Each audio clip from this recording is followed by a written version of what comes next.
ஒரு அழகான கிராமத்தில் ஒரு சிறிய விவசாய குழந்தை வாழ்ந்தான். அவன் தினமும் தோட்டத்தில் செடிகளுடன் பேசுவான்.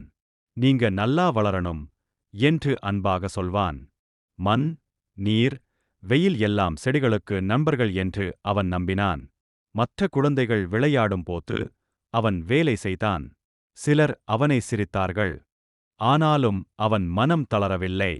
தினமும் நேர்மையுடன் உழைத்தான். காலம் சென்றது. தோட்டம் செழித்தது. சிவப்பு தக்காளி, பசுமை இலைகள் மகிழ்ச்சியாய் சிரித்தன. கிராமம் முழுவதும் அவன் தோட்டத்தை பாராட்டினார்கள். அவன் உழைப்பின் பலன் அனைவருக்கும் உணவாயிற்று. அப்போது அவன் சிரித்தான். உழைப்பு எப்போதும் வீணாகாது என்று உணர்ந்தான். நல்ல மனமும் கடின உழைப்பும் வாழ்க்கையை அழகாக்கும் என்பதே கதை போதனை. இந்த வீடியோ உங்களுக்கு பிடித்து இருந்தால் ஆயித்குட்டி சேனலை சப்ஸ்கிரைப் பண்ணிக்கவும். இதுபோல் நிறைய வீடியோ காண்பதற்கு நன்றி. வணக்கம்.